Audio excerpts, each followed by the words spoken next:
Good afternoon to our virtual audience from the Philippines and Southeast Asia, and a pleasant morning to our friends, partners, and viewers who are watching in Dubai and Africa.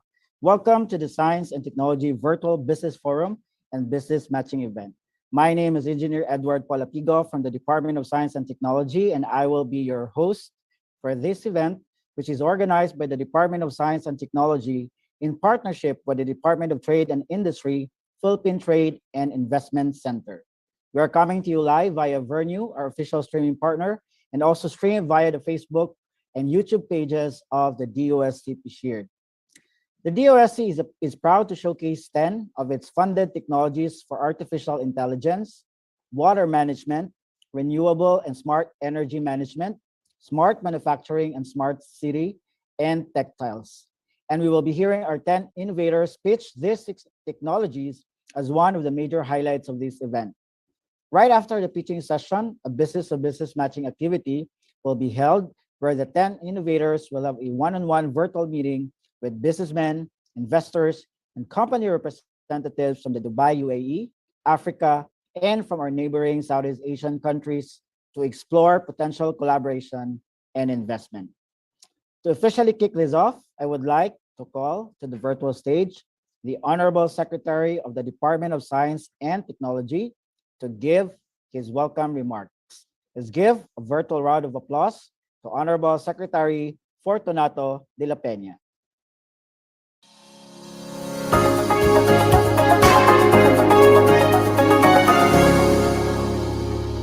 Ms. Rosario Virginia Gaitos, Assistant Secretary for Trade Promotions Group of the Department of Trade and Industry, Dr. Leia Buendia, Assistant Secretary for International Cooperation of the Department of Science and Technology, distinguished speakers and delegates, honorable guests, friends and colleagues, ladies and gentlemen.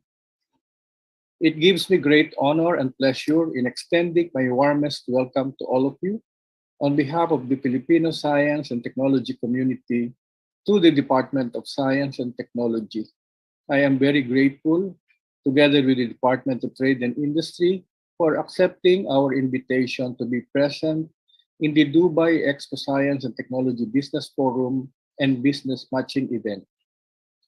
This gathering creates a great opportunity in updating our networks and in showcasing the latest technologies researches, inventions, innovations, services, and accomplishments from our efforts in the department as we find local and international collaborators and key partners to further our endeavors in science and technology.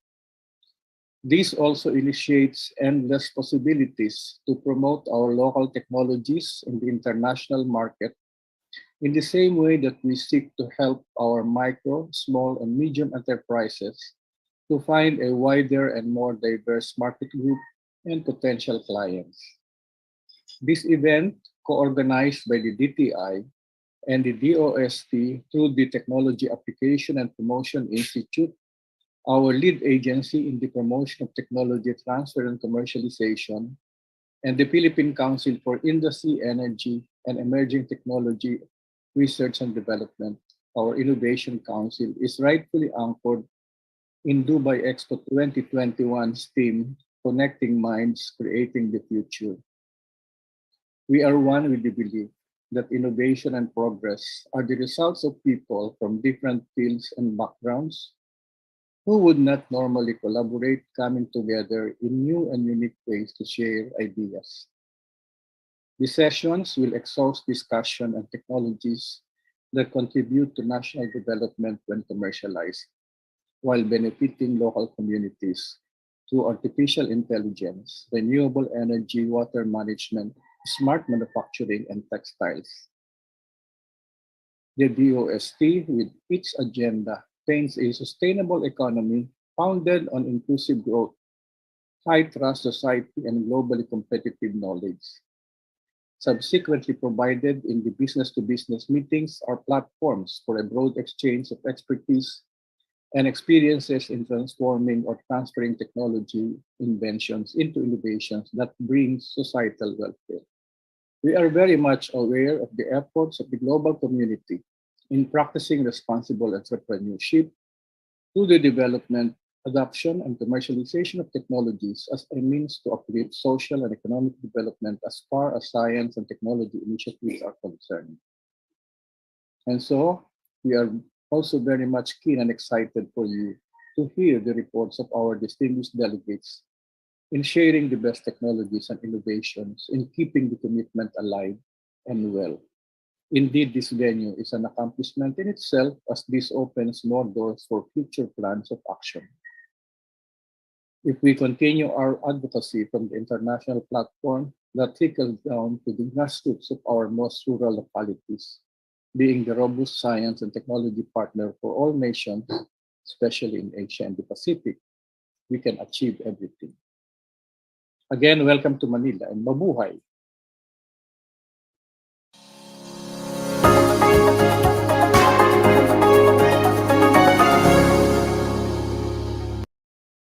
Thank you very much, Secretary De La Peña, for your welcome remarks. Our next speaker is the Assistant Secretary for Trade and Promotions Group of the Department of Trade and Industry. She's also the alternate Commissioner General of the Philippines at Expo 2020. To deliver her opening remarks, let's give virtual clap to Assistant Secretary Rosvi Gaitos.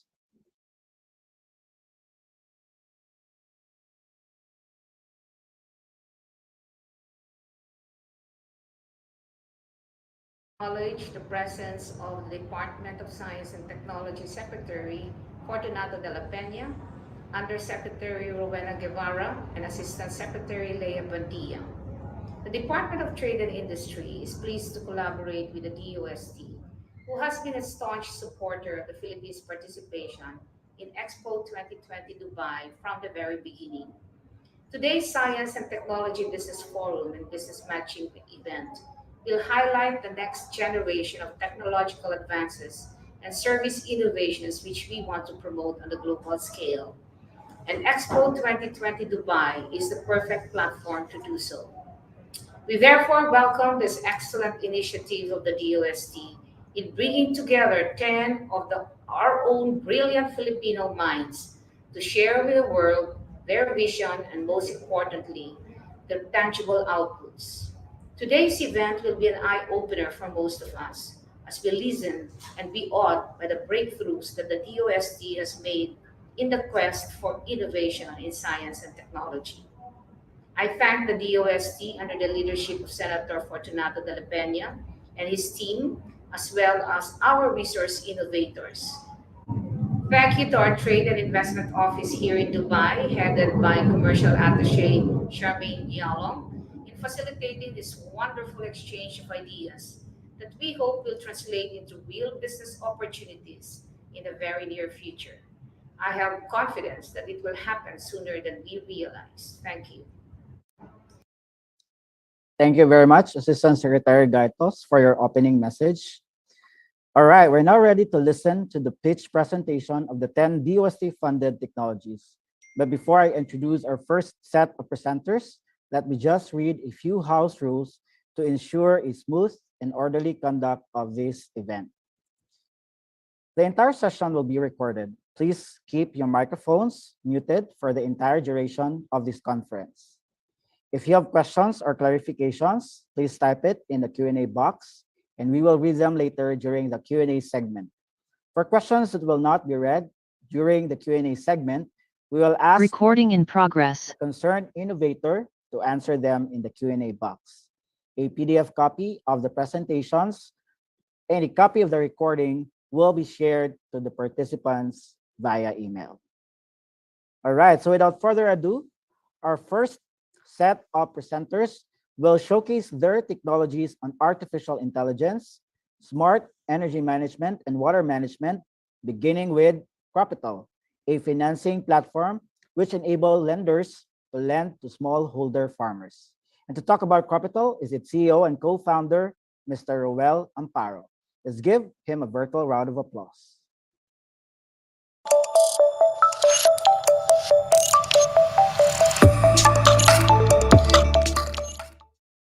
Hi everyone, I'm Roel from Capital. We are the Philippines' largest crowd lending platform for smallholder farmers. In the Philippines, most smallholder farmers are dependent on credit. They need loans to buy seeds, fertilizer, among many things in order to start planting. However, more than 50% of smallholder farmers still rely on informal lenders, charging them as high as 20% interest rate per month. This has been the mission of Capital in order to provide farmers with access to affordable financing. To date, Capital has already supported more than 2,000 smallholder farmers, funding more than 2.3 million US dollars worth of loans. And this was made possible with the different technologies and tools that we have developed through time. One of the technologies we developed is the value chain finance platform. This was supported by DOST in 2019. After 3 years of lending to small farmers, we realized how difficult it is to assess their creditworthiness given their limited credit history.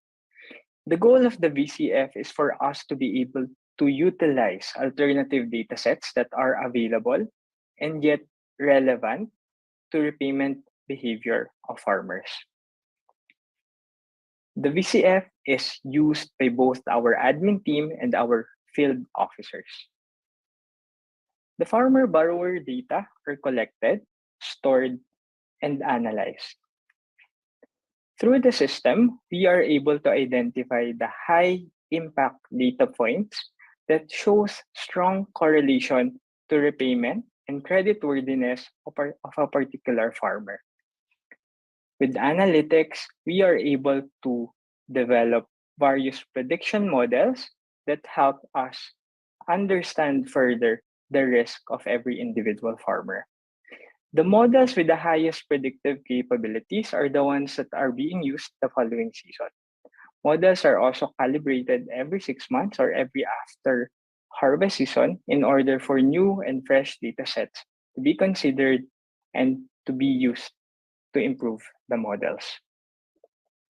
The credit scoring for farmers help us categorize the farmers based on risk, identify loan limits, and also be able to improve on its own as new datasets come in. These models that we have been developing and using have been used internally. However, in 2021, one of the government agency actually referred to us, a rural bank, who is interested in exploring innovative ways to approve farmer loans, particularly a way that is cost effective and fast. Given that doing due diligence to small farmers is actually very costly, despite the very low service fee that a bank can generate from them. So the solution that we have actually come up with the bank was actually more of a pivot that became another service that we are able to provide as capital for us also to impact more smallholder farmers in the country. So the solution we created was actually generating credit report, assessing the risk, and providing recommendation using capital models to partner banks. And this can be made fast and affordable for the partner bank.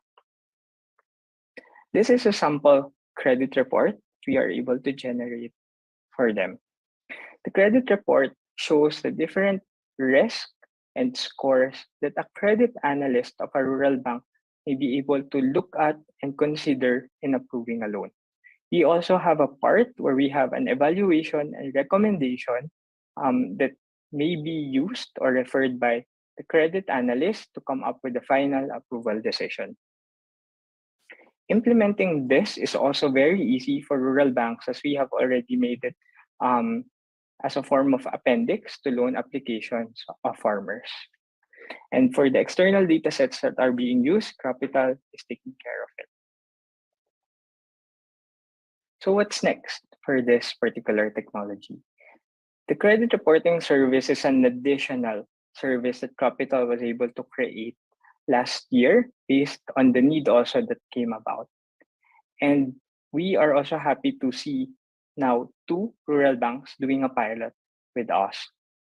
And we also receive support from Accenture and Upscale in order for us to develop and pivot the internal platform for banks' use.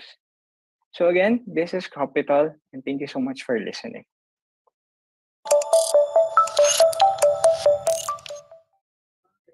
Thank you very much, Mr. Ruel Amparo, for your presentation about Capital. The next technology is the Artificial Intelligence for Water Management, or AI for Wastewater Management, or Water Management, a project that focuses on developing artificial intelligence and machine learning models for forecasting dam and reservoir water levels in order to improve water resource management. To present AI for Water Management is one of its project leads from the Asian Institute of Management. Let's give a virtual clap to Mr. Sebastian Ibanez.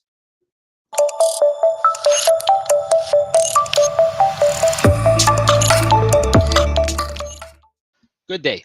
My name is Sebastian Ibanez. I am a data scientist and adjunct faculty at the Asian Institute of Management. On behalf of the Analytics, Computing, and Complex Systems Laboratory, or ACCESS, I will be presenting the technology that we've developed focused on artificial intelligence for water management. This work was done in collaboration with the Philippine Department of Science and Technology under the CRADLE program. To properly contextualize our technology, we go back to March of 2019, when Metro Manila suffered one of its worst water shortages in decades. The region was short 150 million liters per day. To put that in perspective, this impacts about 600,000 of our consumers, or roughly 8% of the total number of residents in Metro Manila. Thus, in order to mitigate this sort of crisis in the future, we partnered with the Manila Water Company under DOST's CRADLE program. MWCI is one of the two concessionaires tapped by the government to operate the water utilities in eastern Metro Manila and the nearby province of Rizal. The Metro Manila water supply system consists of three dams: the Angat Dam, Ipo Dam, and La Mesa Dam. These dams supply 90% of Metro Manila's water, covering about 16.5 million consumers. The Angat Dam in particular also produces 256,000 kilowatts of electricity and irrigates about 28,000 hectares of farmland. Because of the multi-purpose nature of these dams, proper water management is needed to ensure that all stakeholders receive equitable distribution of water supply. Our solution is to leverage the power of data. Data science is a clear driver of innovation for businesses and enterprise, with artificial intelligence and machine learning being essential for success. Businesses that utilize AI and ML effectively will be able to outperform their competitors, especially in the global landscape. In implementing our solution, we focus our attention on forecasting dam and reservoir water levels. Proper and accurate forecasts are crucial in water supply management. Building a robust forecasting model can be difficult, as it often involves modeling nonlinear interactions between complex systems. In this case, water levels are driven by supply factors, such as weather, rainfall, and climate patterns, and by demand factors, such as irrigation demand for farming. Our model utilizes both supply and demand side factors and is capable of generating accurate forecasts up to 1 year in advance. Our technology consists of an ensemble of state of the art deep learning models combined with traditional statistical methods and performs about 260% better than a naive baseline forecast with a mean absolute error of about 6.2 meters. The second thing I would like to highlight is that our model is versatile and is able to incorporate real time information. For example, if there is a sudden increase or spike in the rainfall due to a typhoon, we can include this immediately in the model to make forecasts more accurate. Third, our model is capable of performing scenario modeling. For example, we can simulate various scenarios for irrigation releases and observe the effects it has on our forecasts of water levels. Naturally, if you increase releases for irrigation, you can see a decrease in the forecasted water levels. This nonlinear relationship is captured by the model. As for the current status of our developed technology, we are happy to say that it has been deployed and is currently operational at MWCI's control center, where they are actively using our technology in order to better prepare and plan for the upcoming summer season, which is when we expect water levels to be at their lowest. That concludes our presentation for today. Once again, on behalf of the Access at AIM team, thank you for listening to our presentation. If you're interested in working with us, please send us an email at access@aim.edu. Thank you very much.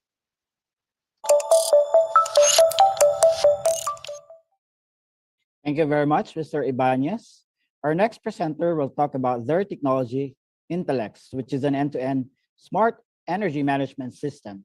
And to talk about Intellex is their founder and CEO, Mr. Sergius Angelo Santos. Let's give him a virtual round of applause.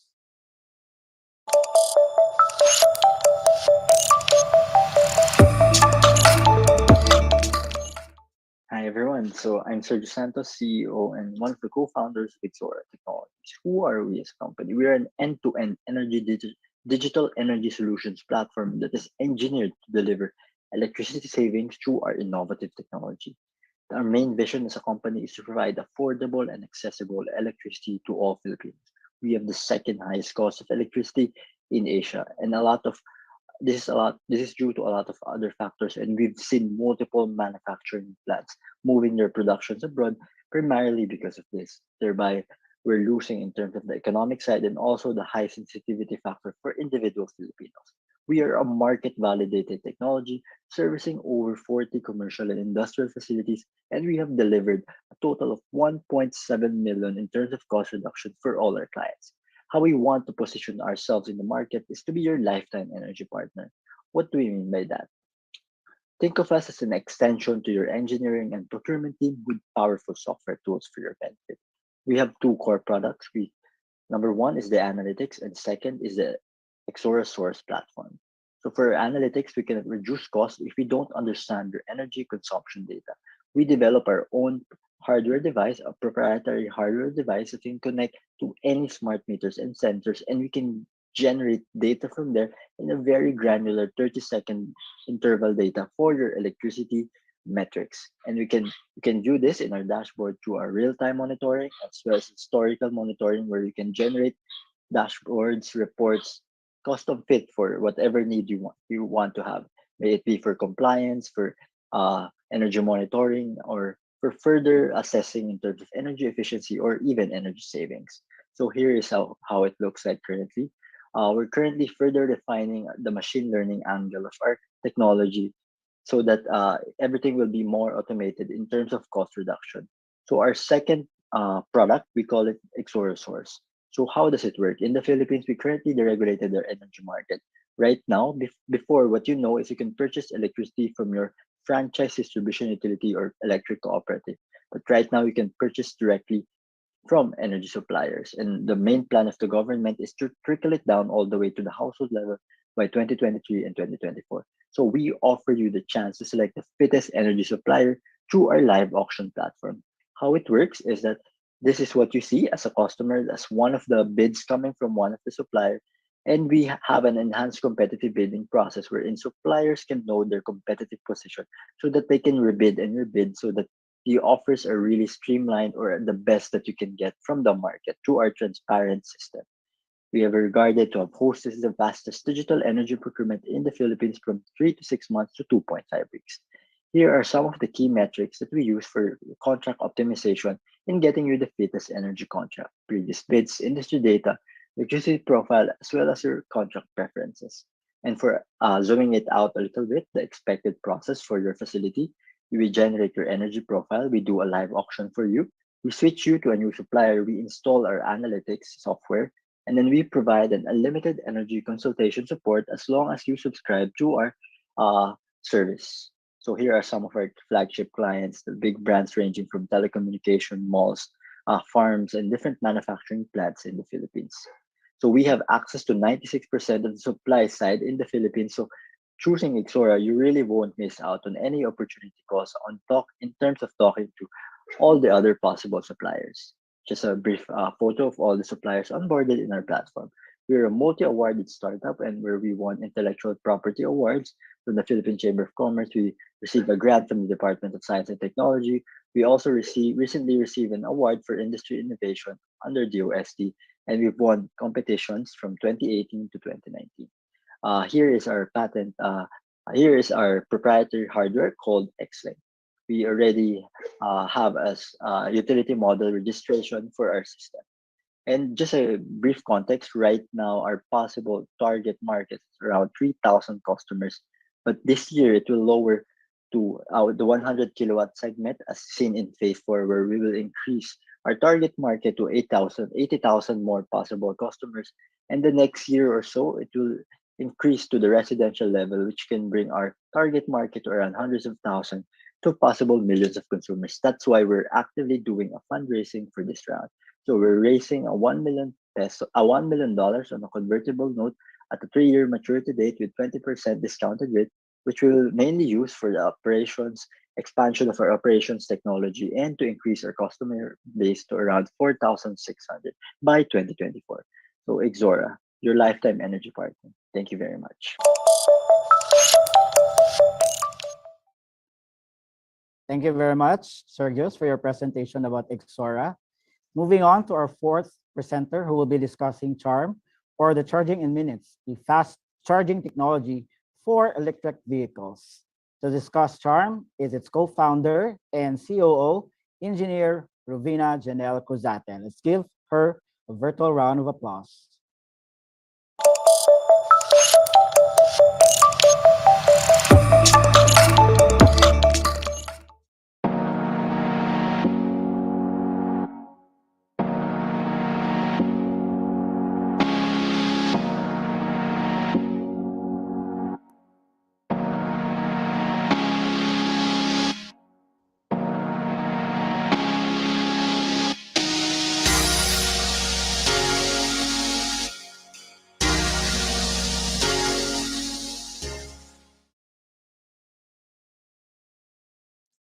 Good day, everyone. I'm Janelle Cruzate, electronics engineer, COO and co-founder of Charge Electric Vehicle Technologies Incorporated. And today, we'll talk about the charging in minutes.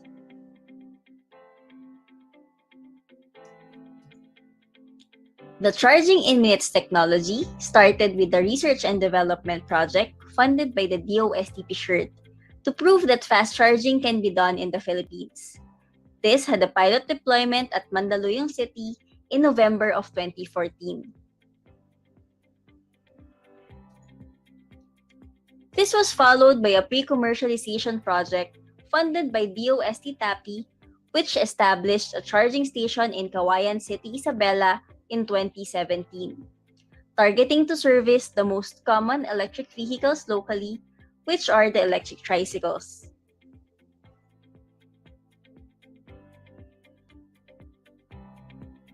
Fast forward to 2019, through the Fast Track program, the team was able to spin off into a startup company, Charge EV Technologies Incorporated, with the vision of sustainable transport for everyone. The Philippine EV market is unique because low-speed electric vehicles comprise at least 80% of the market, with electric cars contributing a mere 1%. These are similar to the electric rickshaw and tuk-tuks in other Southeast Asian countries. However, this market segment is underserved in terms of charging infrastructure. One of their pain points is the length of charging, which can span from 4 to 6 hours. 8 out of 16 hours of their daily operating time is spent on charging only, decreasing their productivity and profit. Charging in minutes or charm decreases their charging time from 4 to 6 hours to just an average of 30 minutes. This increases their operations by up to 3 times, also increasing their daily profit. By utilizing the charm chargers, EV users are able to cut their charging time without compromising the vehicle safety. The charger automatically detects the vehicle requirements to warrant reliable charging. The battery management system and charging interface ensures battery safety. Charging is automatically terminated once full charge is detected.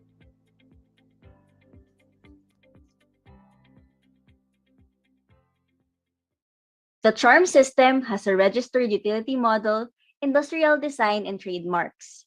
In 2021, we have already established numerous charging stations in various cities within Luzon.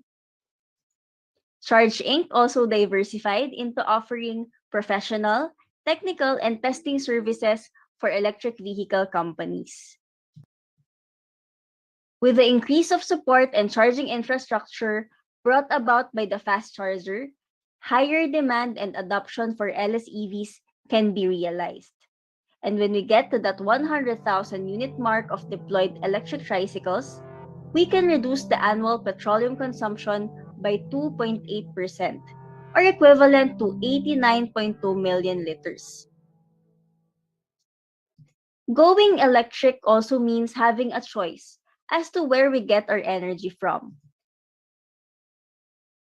It is easier and simpler to shift to renewable energy sources such as solar PVs and wind farms. In fact, 5 of our charging stations are already using solar energy. We are from the University of the Philippines with more than 10 years of combined product and business development experience. 2 of our directors are university professors, while our CEO had business training at the Royal Academy of Engineering and Asian Institute of Management.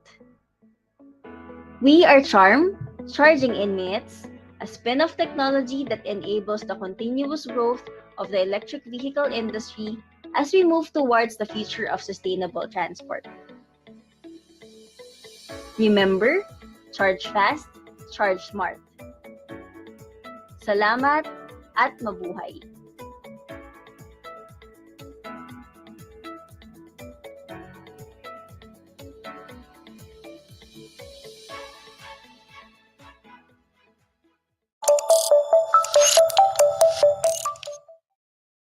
Thank you very much, Engineer Cruzate, for your presentation about charm.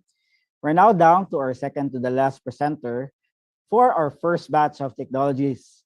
And to talk about Vigormin, which is a wastewater treatment powder, is the CEO and founder of the Invigor Natural Products Manufacturing. Let's welcome Dr. Merlinda Palencia.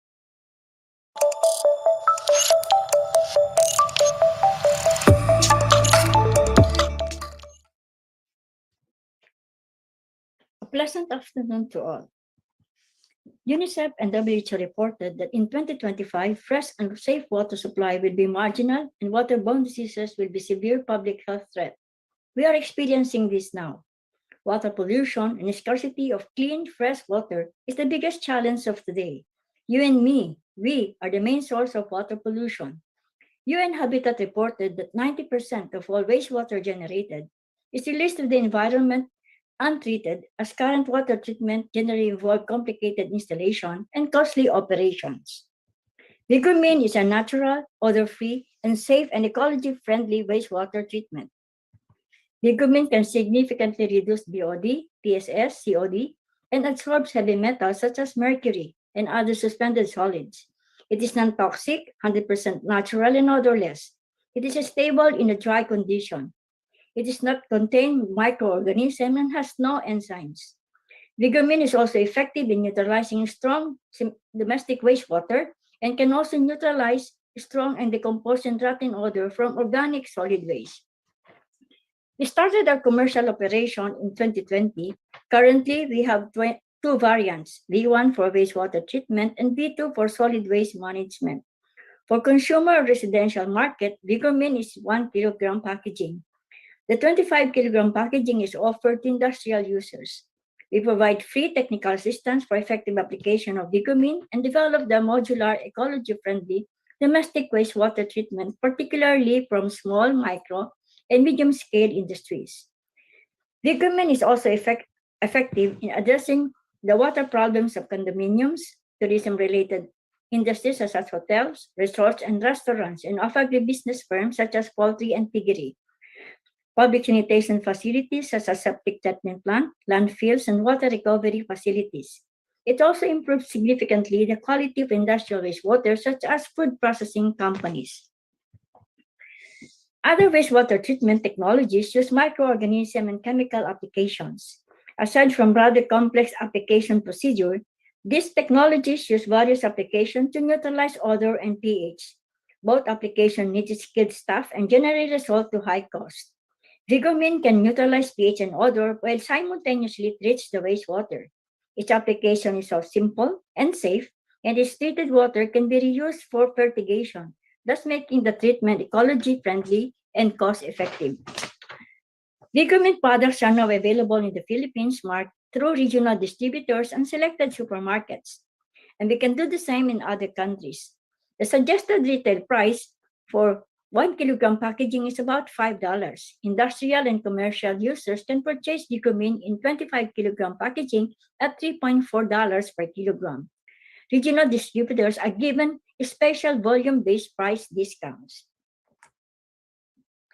Vigormin commercial production was launched in 2020, and business runs with profit amidst all economic slowdown due to the prevailing pandemic. In 2023, we will introduce new pelletized variants and develop equipment for the automatic application of Vigormin. In 2025, we will create new product lines that will address all the various water treatment problems of different manufacturing industries. By 2027, we envision Vigormin and our company Envigor to be the preferred provider of natural and ecology-friendly wastewater treatment technologies. Ladies and gentlemen, join us in this vision. Be our export market partner. We need your expertise in your business practices and your knowledge in your government policies in doing business. With you as our export market partner, Vigormin can establish its international market position and create a stronger export market presence. To our partners, we offer to you a series of innovative products, a clear price agreement, flexible terms of payment, and territorial exclusivity. We'll also provide technical training and marketing support. Our management team is headed by our president, Father Mani Manim Team, the university president, who serves as the chairman of the board of Envigor. I am the president and CEO of the company. Father Rafael Loriaga is the chief finance officer. He is also the VP Finance for Adamson University. Thank you very much.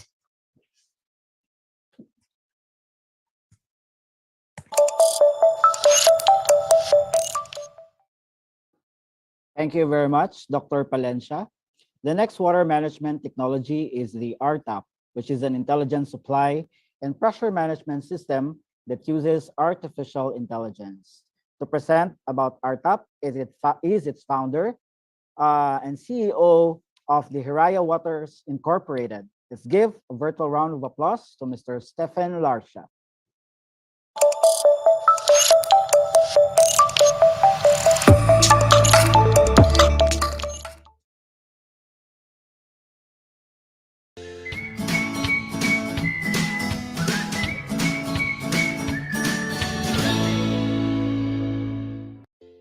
126 billion cubic meters. That is the volume of water being wasted every single year due to leakages worldwide. That is equivalent to 6.6 trillion water containers you have at your home right now. Here in the Philippines, water loss due to leakages equates to almost 90 billion water containers annually, caused by several factors such as generation-old pipelines and inefficient water distribution systems. In the water industry, this loss is called non-revenue water, or NRW. According to WWF, at the current consumption rate, it is estimated that 2/3 of the world's population may face water shortages by 2025. In order to have a fighting chance in the current water crisis, water utilities around the world need to be more efficient in their water distribution. My name is Stephen from Hiraya Water, the country's pioneer in smart water management. Our mission is to help reduce inefficiencies in the water sector in developing markets. There are several solutions existing right now in the market that addresses NRW reduction. These solutions work, but sometimes require big investments, overhaul of entire network, and long-term experimentation. Our flagship product called RTAP helps water utilities optimize their entire water distribution. It is a proprietary intelligent supply and pressure management system that uses artificial intelligence and data analytics to optimize water network operations and provides state-of-the-art data management, visualization, and control. So how do utilities manage their water network using RTAP? Actually, RTAP does the work for them, like the one installed here in Kalumpit Water District. This is a typical network of a water distribution system. There are pumping stations that provide water supply to its influence areas. Along the pipelines, there are valve controls that manipulate the flow of water. Some water utilities have tanks that provide buffer or storage. And lastly, there are critical points, or areas where low water pressure is often experienced. The RTAP system works by gathering data and providing commands wirelessly on these locations using mobile data, and having the artificial intelligence dictate the operation of the system. The AI resides mainly in the cloud. Parts of the AI also is distributed in the devices on site. It uses both historical and real-time data from the locations to determine the most optimized operation to implement in real time. This enables pumps, valves, and tanks to release the right amount of water in distribution 24/7, reducing unnecessary pressure that will cause bigger leaks while maintaining target service level on the critical locations. The difference between RTAP and other solutions is that it's designed for the developing markets. It is compatible with existing infrastructure, no matter the level of sophistication. It is applicable to interconnected sources. It doesn't need detailed asset records, and it's compatible with different types of operations, whether pumps, valves, and tanks.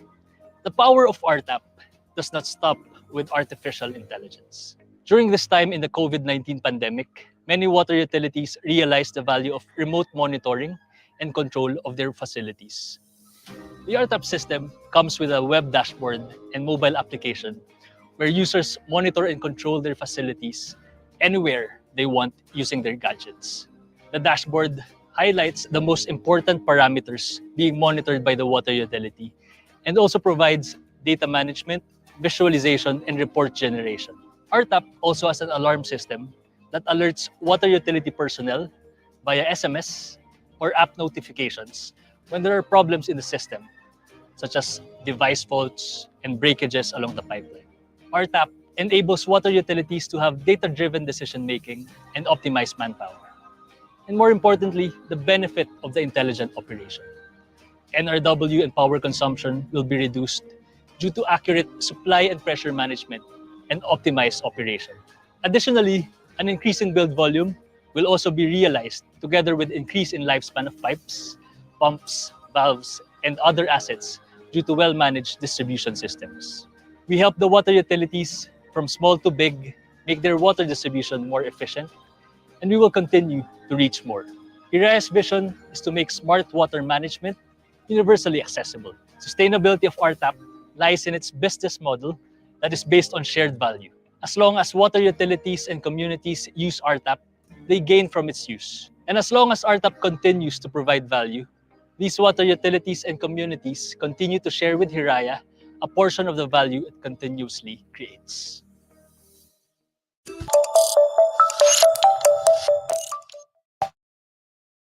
Thank you very much, Mr. Stephen Larsha. And that concludes our first set of presenters who have pitched their technologies on artificial intelligence, smart water management, and smart energy management.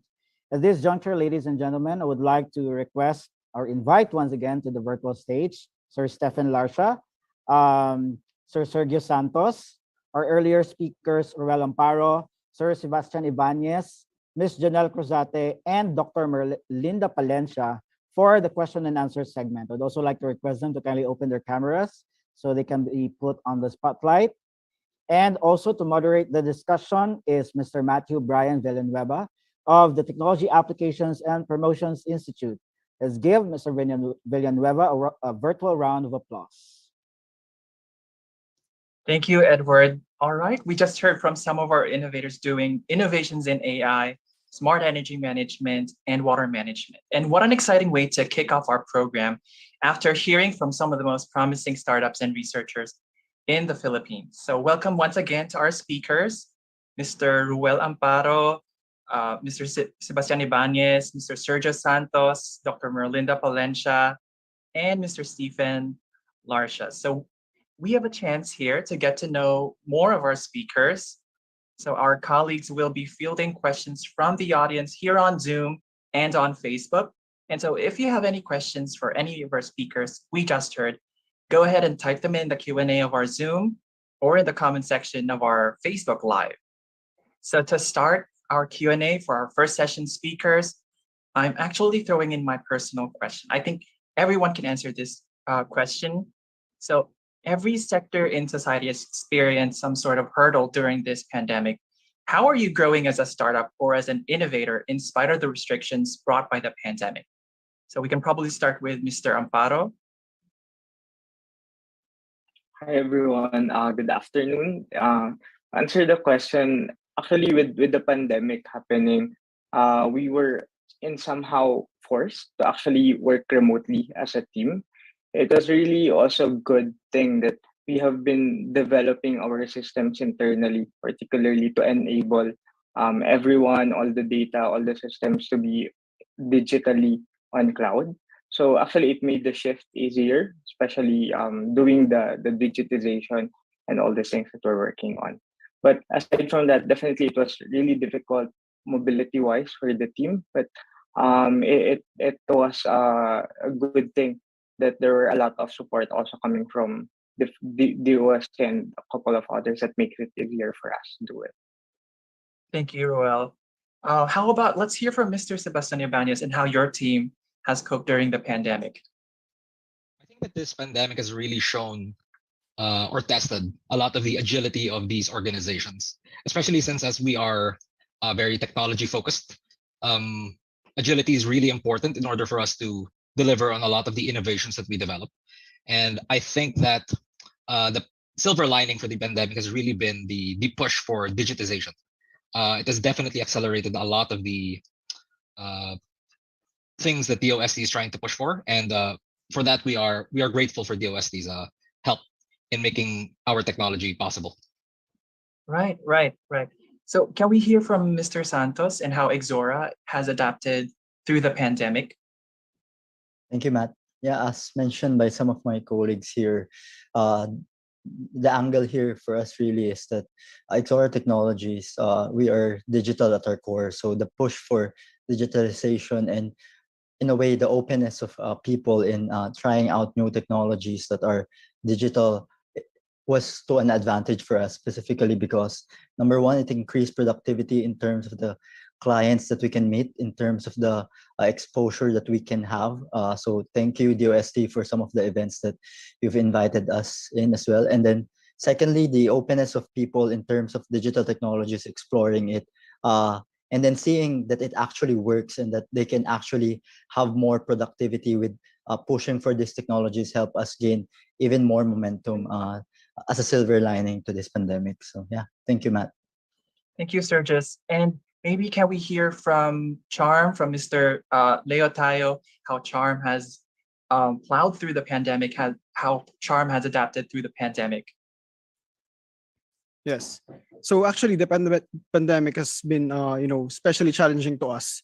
To us being, we're heavily hardware centered because we deal a lot of hardware for the charging stations, for the chargers themselves. So there's no really a workaround when dealing with the assembly and manufacturing of the hardware. So we had to really be number one, to be resourceful on how we are still gonna be able to proceed with the manufacturing and assembly, and even deployment of the chargers and the charging stations, and even with the ongoing shortage. If you're familiar with the global shortage in the ICs and the chips, we're also in a way struck by that. So we have to really be resourceful in finding other alternative sources, and even do a little tweaks here and there on our design to be able to capitalize on what's really available to us. So we don't need to wait for the supply, global supply to stabilize for us to be able to proceed with our projects. Right. So being resourceful is an important lesson during this pandemic. How about for Envigor with Dr. Mel? How has Envigor and the Vigor main product cope through the pandemic? Before the major market of our product are hotels and condominiums. But because of the pandemic, most of the tourism-related industries were put into hold. But the good thing about it is from resort hotel, since most people are residing in their homes and in condominiums, we open market for condominiums. So technically, during the pandemic, we are operating at profit, though not as much as before the pandemic, but still we were able to cope up with the challenges and operate at profit. We did this because our operation is semi-automated, and I try to maintain a lean production system. And then our supply of raw materials was ordered in advance. So before the pandemic, we already have a supply for 1 year of raw materials. So even there is a problem with the delivery of products and raw materials, we were not much affected because we have a stock of the raw materials for 1 year. And then mobility-wise, because we cannot offer much our product to other parts of the country because of limited shipping and airline facilities, but we were able to deliver our products to the island of Luzon. As long as it is accessible by land transport, we were able to deliver our products because we are classified as A1 industry and a necessity. So we were given a special travel pass to deliver our products. So basically, the pandemic has put a challenge on how to streamline our operations, focus on our strength, and try to address the weaknesses that we have. And then the good thing is it opened the market for condominiums. So now we have what keep us afloat really is our demand of our product for condominiums and for local government facilities like the STP and the landfill, because everybody are noticing very careful on the environmental management because they are limited movement. So in a way, we were able to cope up with the challenges, and that we praise God that we were able to do so. Thank you. Thank you, Dr. Mel, for sharing your insight and for sharing your journey and experiences. Last but not the least, Mr. Stephen Larcia, can you tell us or share with us how RTAP and Hiraya Water has gone through the pandemic? Yeah, it's been really rough the past, was it 2 years or is it nearing 3 years? I don't know. But it has been really rough, right? We've had a lot of our projects were canceled early on during the pandemic because, as you know, the water industry was really affected. So what changed for us, of course, as with other businesses, was the work from home setup. That's one. And because of the limited income at that time, we had to resort to some austerity measures internally. But as my co-presenters here have pointed out, no, what we took advantage is the need for digitalization, and we use that as our sales strategy, or as our new sales strategy to the water districts or the water utilities that we're serving. So because of that, now the canceled projects from before are now returning. We are getting more interest because of that, and we're signing more projects, more than what we had pre-pandemic. So it's been rough, but that's an opportunity also that we took advantage. All right. Thank you to our startups and to our researchers for candidly sharing some of your experiences during the pandemic. I think we don't have enough time for the Q&A, but don't worry, for any of you who want to know more of our speakers, they will be accessible during the B2B meeting right after the session. So for our investors who are on here, be sure to attend the B2B meetings afterward. Before we end, can I ask all our speakers for any final words, or share your contact details for anyone interested in collaborating with you? So we can probably start again with Mr. Amparo. To anyone who's interested, you can find me on LinkedIn, and I'll also share my information details like email in the chat box. Thank you so much. All right, Mr. Sebastian. For those who want to collaborate, you can email us at access@aim.edu. You can also message me on LinkedIn, and we will get back to you. All right, Mr. Sergio Santos, any contact details you'd like to share? Thank you very much. I'll be posting as well my LinkedIn details and my email for any possible collaborations or possibly investment partnerships. Thank you very much. How about for Mr. Tayo? Any points for collaboration? Yes, of course. So we're open for collaboration, especially now that, with the skyrocketing gasoline prices, electric vehicles are once again taking the center stage. So you can check out our website at www.chrg or charge.tech. You can also contact us there. So looking forward to hear from you. Thank you, Leo. And Doc Mel, any contact information that you'd like to share? For those who are interested to be our partners for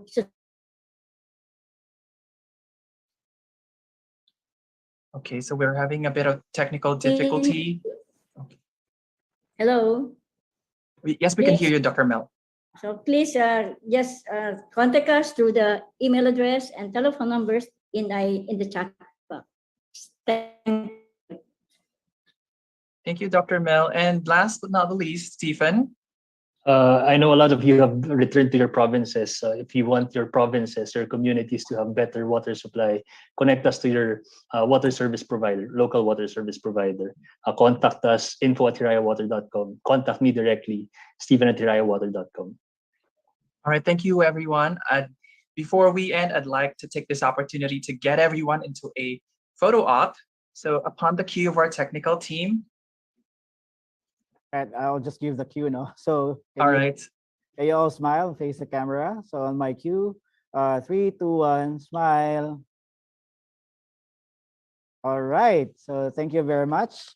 Thank you very much to our first set of presenters for that short and very insightful discussion, and of course to our moderator, Mr. Matthew Villanueva of DOST TAPI.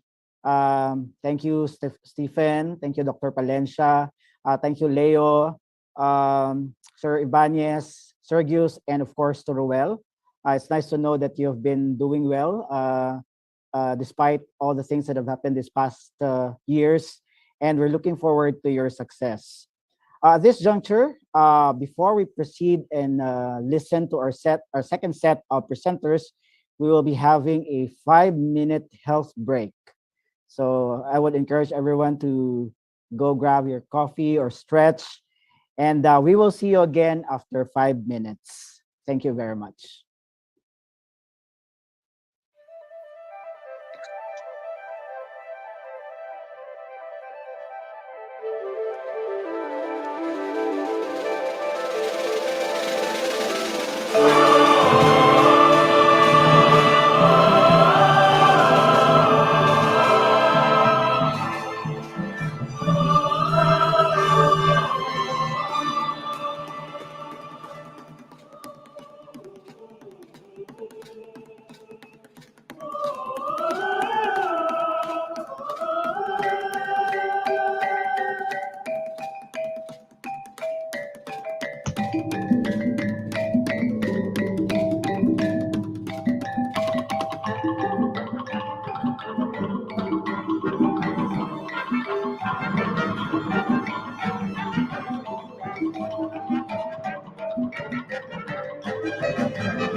All right, so looks like we're now ready to listen to our second batch of presenters.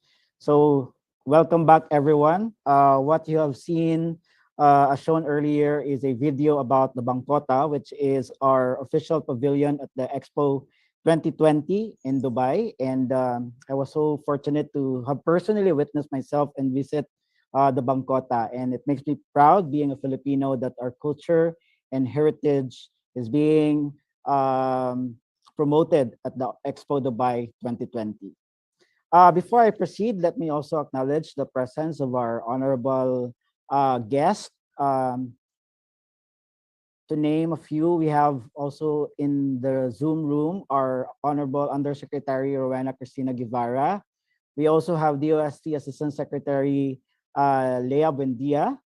We're also joined by our partners from the PTTIC, the Commercial Attaché, Charmaine Yalong, and Consul General Gary Oxelian from Jeddah, and some of our colleagues from the Philippine Embassy in Riyadh. So good afternoon po and good morning, by the way, for those who are watching us in Dubai.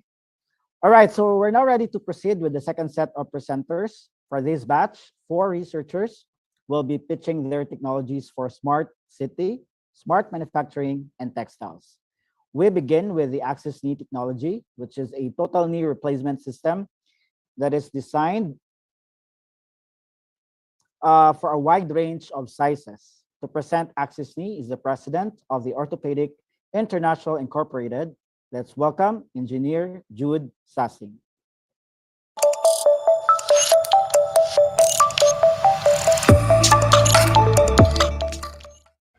My name is Jude Sassing. I am the president of Orthopedic International Incorporated. I will be presenting the Access Knee System, a product developed in partnership with the Philippine Council for Health Research and Development. When we grow old, our body starts to break down. After sitting and listening to these talks, most of you can easily get up and go about your daily activities. But some of you may have a hard time rising from your chairs because your knees are not as strong as they used to be. Observe your mother as she walks around the house, as she climbs the stairs. After many years of use, her knees have become painful because of osteoarthritis. But she does not have to suffer. There is a permanent solution to restore her youthfulness, to make her feel and move better. Osteoarthritis is a progressive disease. Eventually, it will stop responding to painkillers and other medications. Total knee replacement is the only treatment for severe osteoarthritis. It is highly successful and has been performed worldwide for more than 40 years. About 1% of the population over 54 years old require a knee replacement. Annually, that translates to almost 14 million patients worldwide, 1 million in Southeast Asia, and about 120,000 in the Philippines. We have identified three problems in the Philippines: prohibitive cost, inaccessibility, and lack of awareness. The cost of having a knee replacement is so high that we are treating only 1.7% of the estimated number of patients in the country. Total knee replacement is a complex procedure, and there are only a few knee replacement specialists in the country. An orthopedic surgeon needs to undergo a 1-year fellowship to learn how to do the procedure properly. In the entire Philippines, there are only about 60 fellowship-trained joint replacement surgeons who are actively doing knee replacement, and most of them are practicing in Metro Manila. Even though total knee replacement has been performed worldwide for a long time, it is not very common in the Philippines. Many patients continue to endure their pain simply because they are not aware that there is a permanent cure available to them. We believe that the Access Knee system can solve these three problems. We have developed and produced a knee system that is just as good, if not better, than other systems in the world, but costs 50% less to the patient. We have a unique instrumentation system to simplify the procedure so that a general orthopedic surgeon can perform a knee replacement correctly without having to undergo a fellowship training. For the knee implant to work correctly, it has to be aligned and balanced. Correct implant alignment and ligament balance help ensure that the new knee will last for the next 20 years. To ensure that the knee will be aligned along the correct axis, we developed and patented an innovative mechanical axis finder that is not available with other systems in the market. Many patients have come to know about total knee replacement and the Access Knee through our marketing efforts and have successfully undergone surgery. The Access Knee system is easy to use, accurate, and affordable. It is approved by FDA Philippines and has 2 inventions patented in the Philippines, US, China, and Japan, with patents pending in Europe and South Korea. We have trained more than 250 orthopedic surgeons, and surgeries have been performed in 14 of the 17 regions in the Philippines. So far, we have implanted more than 800 knee replacements. Our team is led by our chairman and CEO, Dr. Ramon B. Gustillo. Dr. Gustillo is a world-renowned orthopedic surgeon, researcher, and inventor. He has designed several knee implants, including the well-known Genesis 1 and Genesis 2 knee systems. Dr. Gustillo established Orthopedic International more than 25 years ago to develop and manufacture high-quality, innovative, and affordable orthopedic implants. I serve as the president of the company. My background is biomedical engineering, and I have been with the company for 25 years. Chris Gustillo is in charge of business development. He holds an MBA degree and has worked in marketing for different medical device companies in the US. He also served as the president of our company at one time. This presentation focused on the Philippines. However, the Philippine market is very similar to that of other ASEAN countries. Our company is looking for partners who can help us bring the access knee to more patients needing total knee replacement. We are open to investors and distributors, and we can also license the access knee technology, especially outside the Philippines. Our parents and grandparents do not have to live with bad, painful knees because they deserve to have a better quality of life. With the access knee system, we hope to give more patients the chance to live a happy, active, and pain-free life.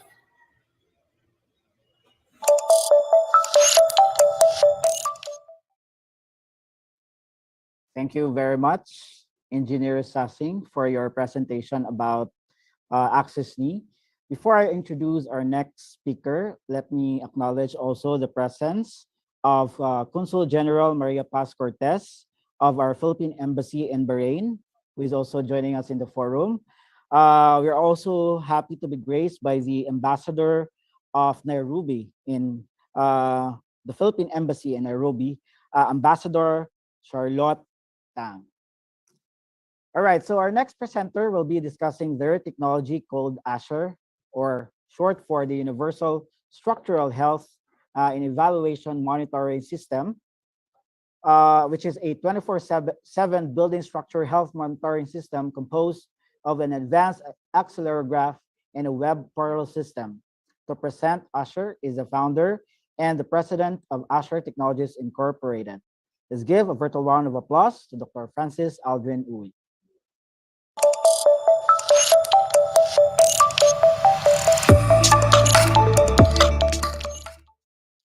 Good day.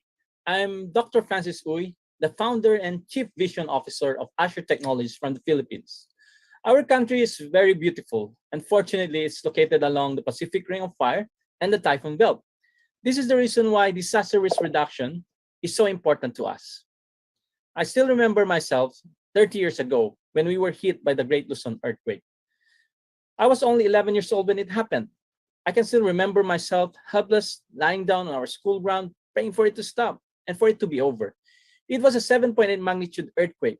Thousands of people died, got injured, and went missing. Massive destruction was all over the place. ASHER is a gift of hope in our preparation for the next big one.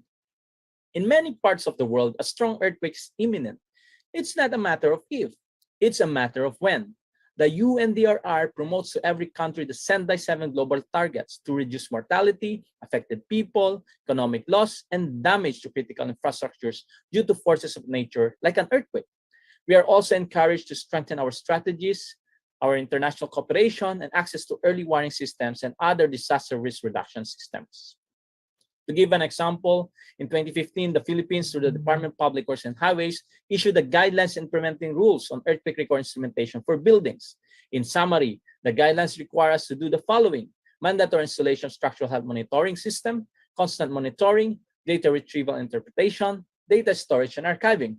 This is required for schools, hospitals, commercial, government, industrial, and high-rise building. Unfortunately, with all the policies and the urgent need for earthquake preparedness, the compliance rate since 2015 has been very low. Building owners reason out that the technology is complex and very expensive. Thus, our solution to this is ASHER, Universal Structural Health Evaluation Recording System. We help building owners to comply with the government requirement in building instrumentation by providing them with an economical and hassle-free 24/7 structural health monitoring system. Compared to others, ASHER is most cost-effective and complete. It is composed of cutting-edge sensors, a powerful web portal, and mobile app to support portability and mobility. To briefly explain the technology, it is like a heart doctor. After getting the results of your ECG, your heart doctor analyzes your heartbeat pattern to determine if there are indications that you have a heart problem. In a similar way, our structural health engineers investigate the vibration data of your building and perform statistical pattern analysis to determine if there are indications if a structure was damaged. Before an earthquake, we can use the system in our structural audit and building performance characterization, fine-tuning its digital twin. During an earthquake, the system monitors structural response like displacement and other limits. After a strong earthquake, the system performs data analytics to compare before, after, and after data for any significant difference that will indicate possible structural damage. And this is how we see Azure in the market. As you can see, Azure is far more economical, cost-effective, with more added value features that will truly benefit property managers. We derive our revenue from the direct selling of our hardware, web portal, and app subscription and deployment of Command Center dashboard. Since we started full operation of our spin-off in February 2020, given the impact of the pandemic, we are monitoring at least 27 buildings under our commercial projects. We're working on 22 government buildings and 10 bridges. We are an accredited supplier by the biggest developers and organizations in the Philippines. We have received prestigious awards and recognitions through the years that proves the quality and potential of the technology. Our technology roadmap in the next 5 years leads us in making Azure a multi-hazard disaster risk reduction platform systems that will deal not just with earthquake, but also typhoon, landslide, fire, and volcanic eruptions, making our cities and other communities safer and more resilient.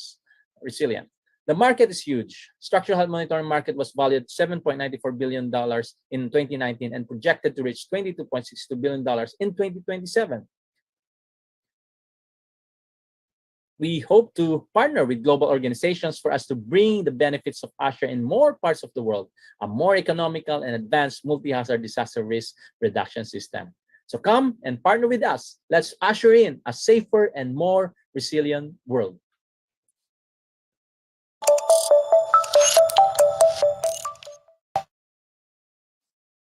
Thank you very much, Dr. Francis Uy, for your presentation about Azure. From smart manufacturing to smart cities technologies, we're now moving to our last set of technologies, which is on textiles. Our first textile technology is the natural dyes, which are eco-friendly colorants. And to present the natural dyes is the supervising science research specialist of the Philippine Textile Research Institute. Let's give a virtual round of applause to Ms. Evangeline Flor Manalang.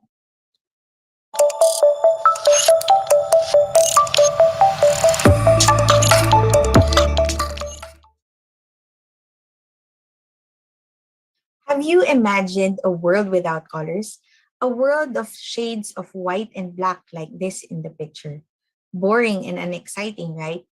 Because we know that life is best lived in colors. Today I will be talking about the natural dyes, and I am Evangeline Manalang from the Philippine Textile Research Institute. The DOST-PTRI conducts research and development programs relevant to the textile and allied industries. We transfer the knowledge and technologies through training, licensing, or other modes, and we do offer technical services in support of the industry. We consume with our eyes first. When people buy products, 93% is because of the visual appearance. And studies showed that 84.7% of consumers cite color as the primary reason for buying a product. That is why brand makes use of color to influence the consumer's behavior and decision making. But do we know what kind of colorants are present in the products that we consume? Well, World Trade data of 2019 revealed that 90% of the colorants are from synthetic origin, while only 10% is from natural. In the textile industry, which is one of the top 5 polluting industries in the world, dyeing contributes to the majority of the textile waste water. This slide shows you a biologically dead river in Bangladesh, surrounded by textile and garment factories. We know that synthetic dyes do not degrade easily. That's why while we like colors, we are actually living dangerously in them. What's the solution? PTRI developed the natural dyes technologies. 1, because the Philippines is rich with natural resources. 2, because traditionally, natural dyeing exists in the country. And 3, because of the growing and increasing demand for sustainable materials. These are the overview of the technologies that we have developed. from extraction to dyeing application, powderization, and even the application of natural dyes to silkscreen printing paste, textile paints, and digital printing inks. Here are the photos of the plant-based dyes, the colors they generate, and of course, when they are rendered into wearables. Beautiful. What are the features and benefits of the natural dyes technology?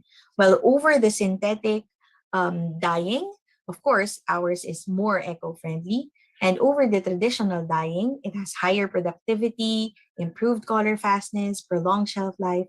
It has even antibacterial and UV protective property.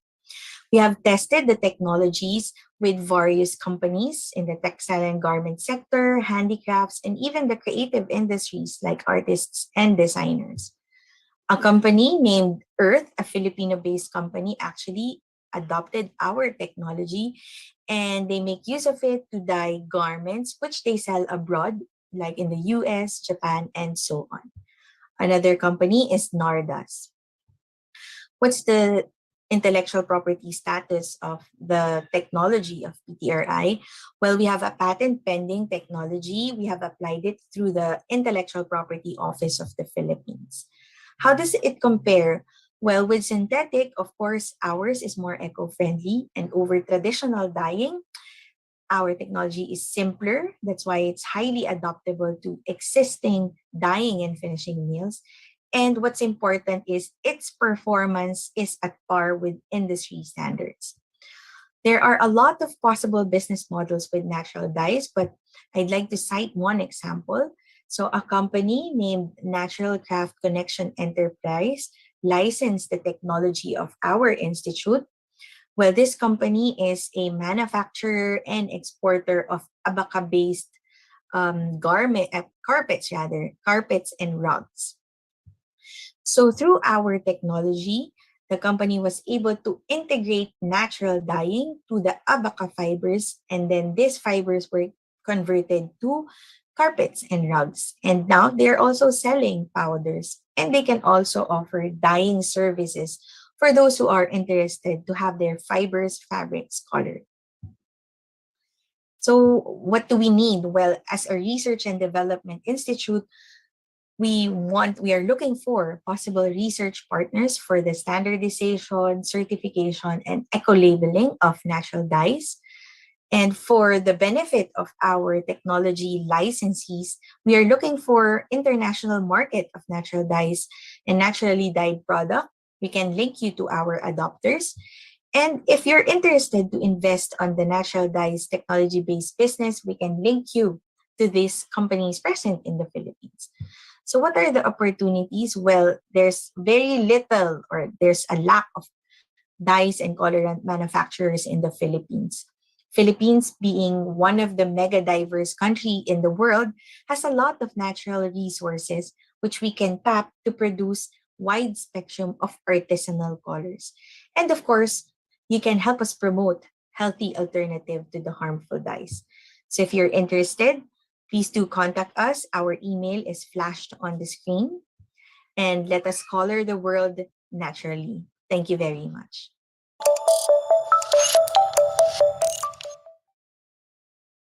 Thank you very much, Ms. Banji Manala of the Philippine Textile Research Institute for your presentation about the natural dyes.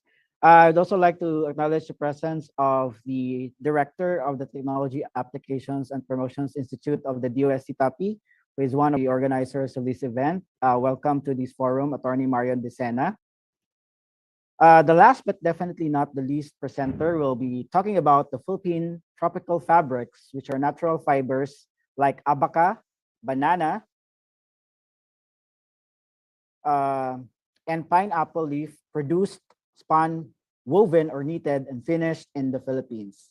And to present the Philippine tropical fabrics is no less than the director of the Philippine Textile Research Institute. Let's give a virtual round of applause to Dr. Cecilia Ilumba.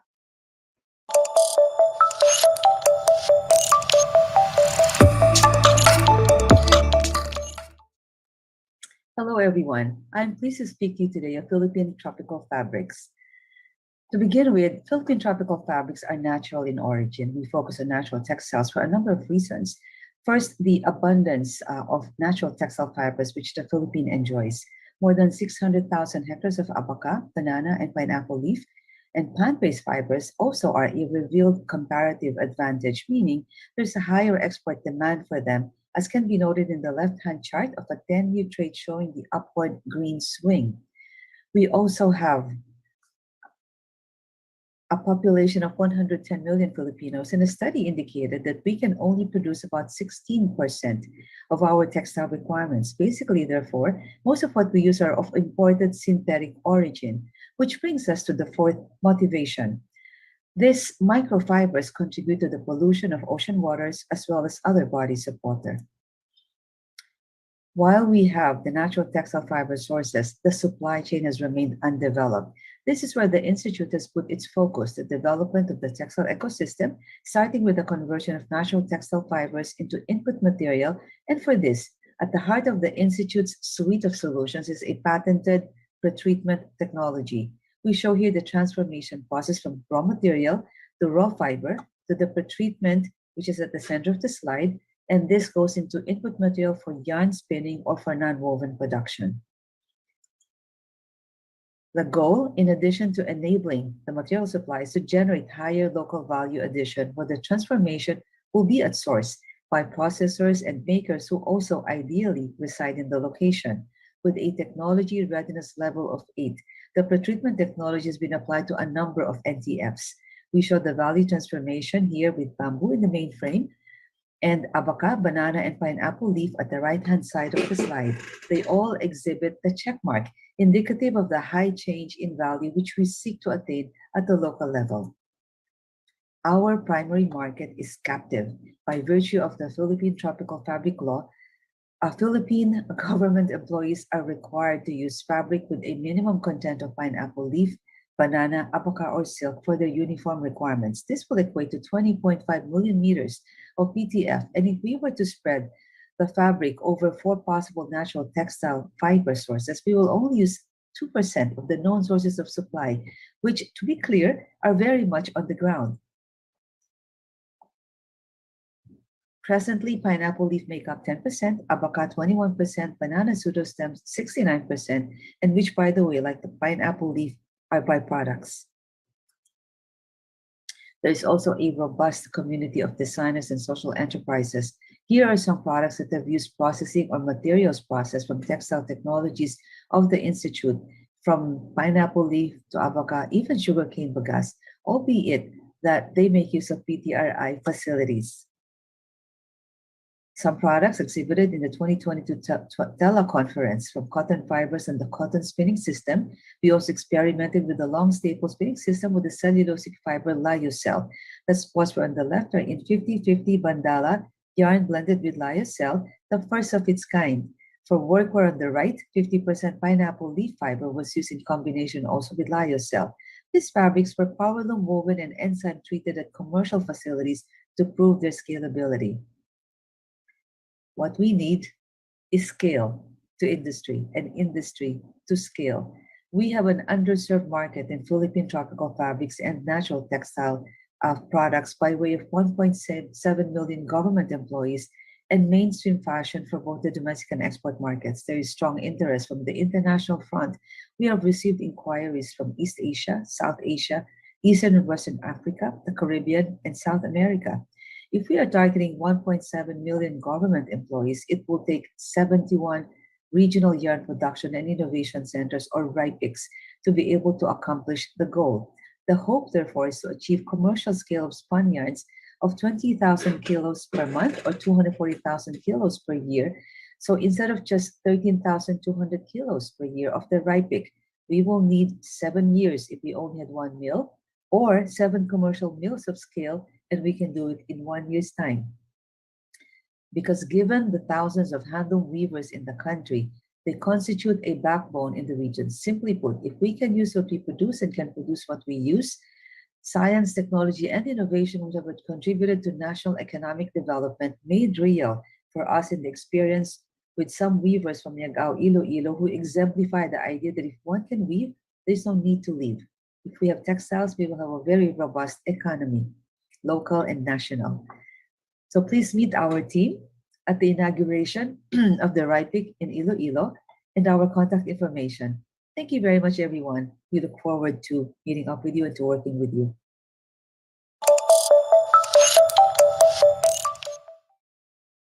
Thank you very much, Director Ilumba, for your presentation about tropical fabrics. This juncture, I would like to invite once again to the virtual floor, Engineer Sassing, Dr. Francis Uy, Ms. Evangeline Manalang, and of course, Director Ilumba for the question and answer segment. And to moderate the discussion, I'd also like to call on the Chief Science Research Specialist of the Philippine Textile Research Institute. Let's give a virtual round of applause to Dr. Julius Liano, Jr.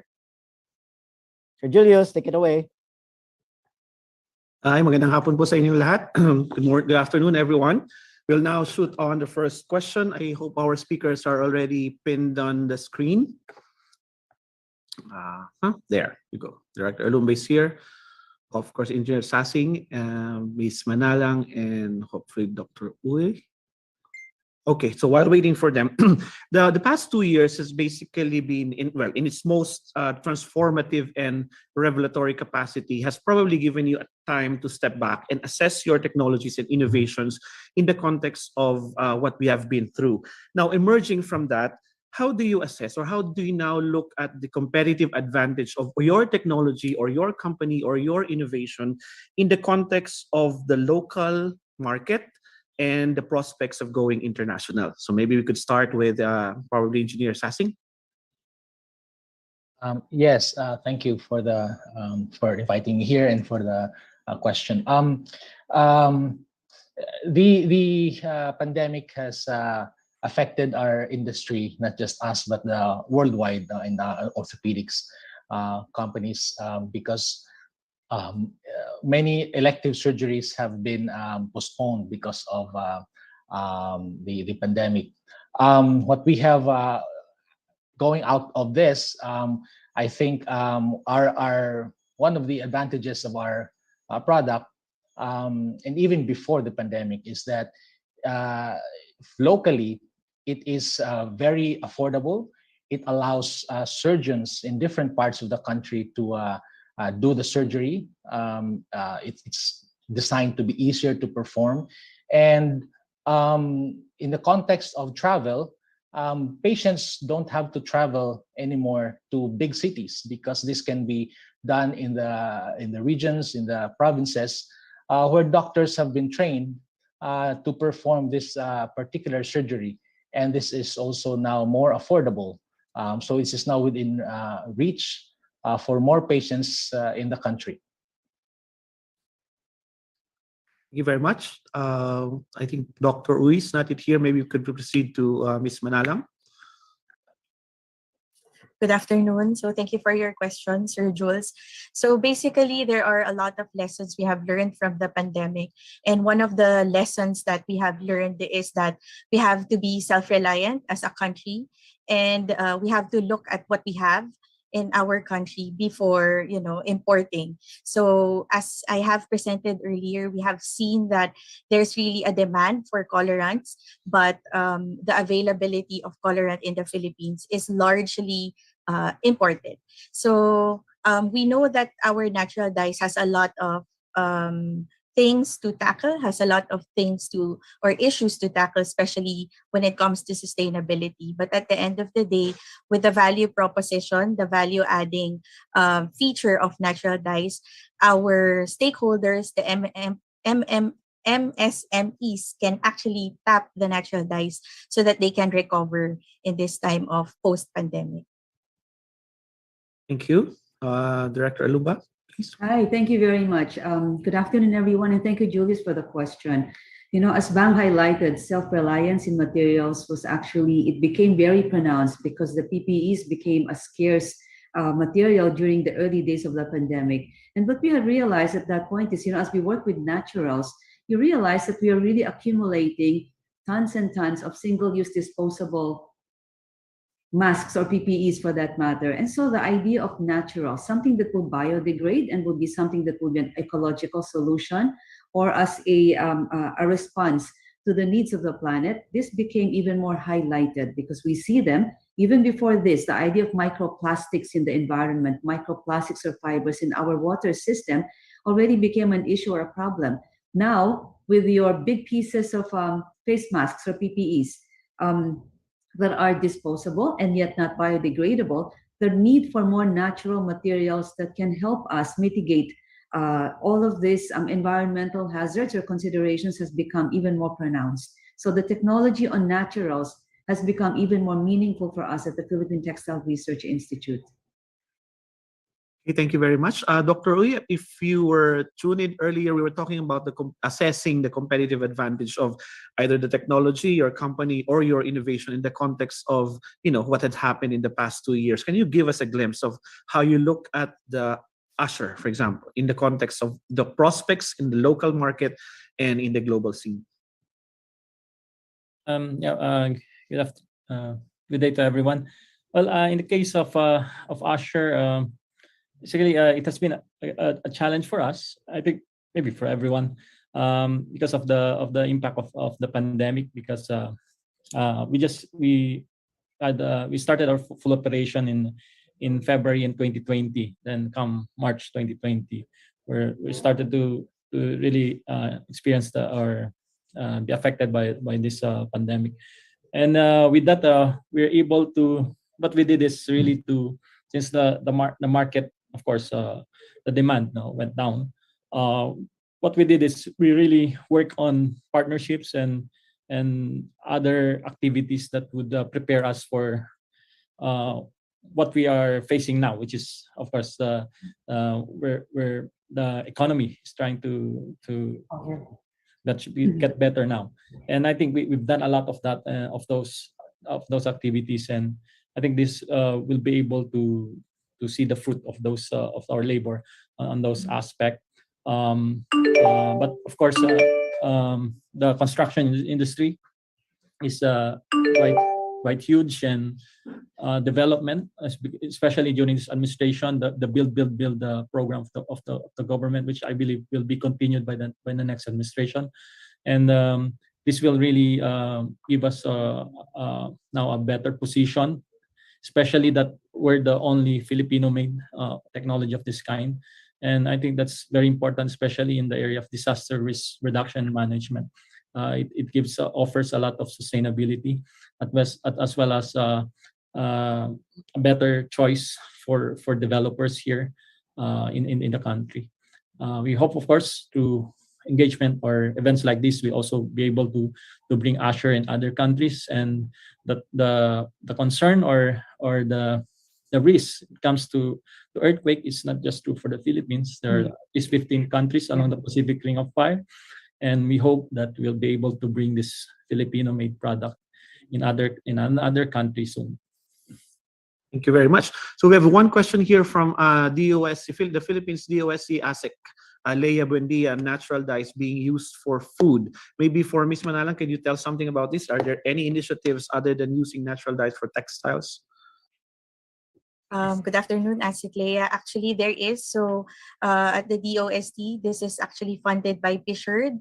There is a natural dyes and colorants program. So it's an interagency program wherein our sister agencies from the DOST, Industry Technology Development Institute, and Food and Nutrition Research Institute are also exploring the use of natural dyes, not only for food, but also for cosmetics. So I think we have done the first phase, and we are already in the second phase, which is on the validation of these technologies.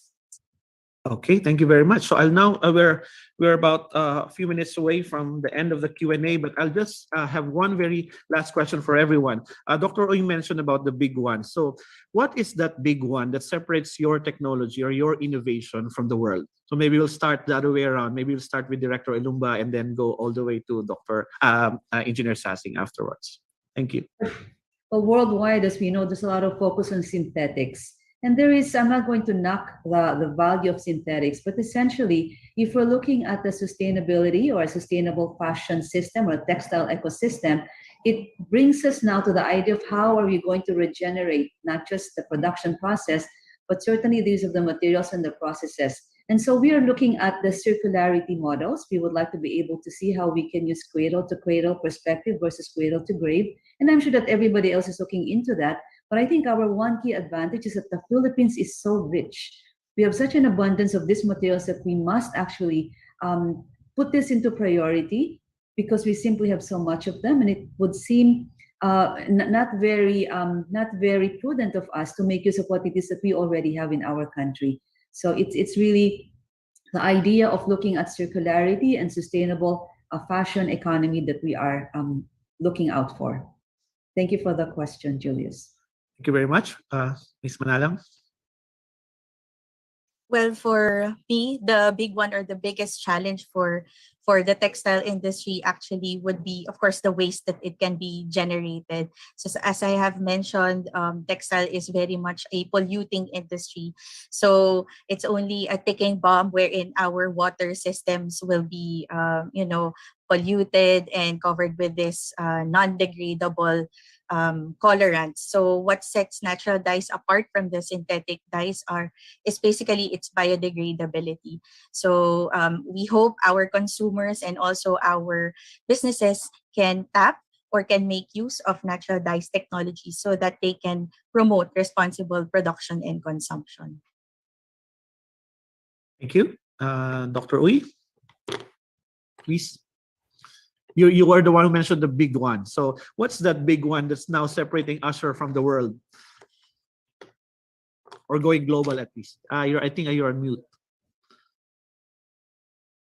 Okay, the big one about Usher is that Usher is what we say a gift of hope. That means that the way or how it started, the beginnings of Usher really is all about its commitment to be able to provide safety and resilience solutions to communities. And I think that's where the strength of Usher comes into the picture because we were made, or Usher was made by Filipino hands to save lives. And what the technology, the features, the best features systems that we could be able to develop will follow, given that strong commitment in Usher. Thank you. And Engineer Sassing, thank you very much. Yes, the main differentiation between our product, the Access knee system, and other knee systems in the market is that the Access knee system has been designed to be easier to implement for the surgeon to do, and we have patents on this. It allows surgeons to learn total knee replacement quickly, and therefore allowing this to be accessible to remote areas, to provinces. And so this is very suitable for a setting like in the Philippines and other developing countries. Okay, thank you very much. And that ends our Q&A. We'll do have more during the B2B session afterwards. And we will now take a very quick photo with all our speakers. And I think Edward can give us a cue. All right. So can you face the camera? 3, 2, 1, smile. Okay, so thank you very much, Dr. Julius Yanyo, and of course to our researchers and innovators, Director Ilumba, Ms. Vanji Manalang, Dr. Francis Uy, and of course Dr. Sassing for that short yet very insightful discussion. This has been a very informative and productive session, and we hope that our audience was able to learn a lot from the pitches of our 10 innovators this afternoon. And to officially close this forum is the Undersecretary for Research and Development of the Department of Science and Technology. Let's give a virtual round of applause to Undersecretary Rowena Cristina Guevara. On behalf of the Department of Science and Technology of the Philippines, I would like to thank everyone for actively participating in this Dubai Expo Science and Technology Business Forum and Business Matching event. A very special thank you to our distinguished speakers who shared their time and expertise to provide updates in science, technology, and innovation. You have surely given all of us a glance of how research and development can make change happen. Your presence and vigorous contributions ensured the success of this business forum and business matching event. Kudos also to the organizers of the Expo 2020 in Dubai. I know that with the pandemic, there were a lot of challenges in bringing this huge event into reality. Yet, in the end, the need to create new experiences, deepen worldwide collaborations, and the desire to share novel innovations with the rest of the world persisted. Truly, what a way of connecting minds and creating the future. We look forward to having all of you with us as our strategic partners as we get ready to face our new future. Hopefully, many of you will get to be investors or adopters of our generated technologies. And for some, we could be partners in our efforts to pursue further R&D that will bring science to the people. Again, thank you everyone, and have a great day ahead.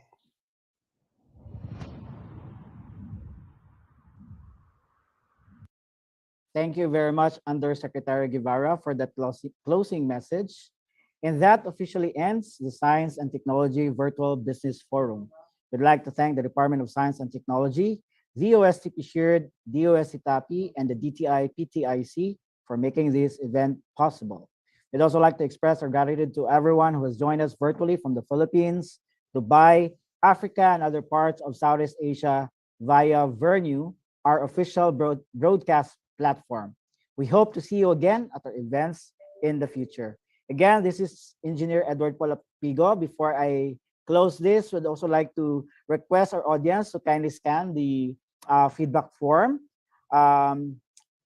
We will be providing certificates of attendance for those who are able to accomplish this feedback form. Again, this has been Edward, your host. Thank you and stay safe, everyone. Mabuhay po tayong lahat.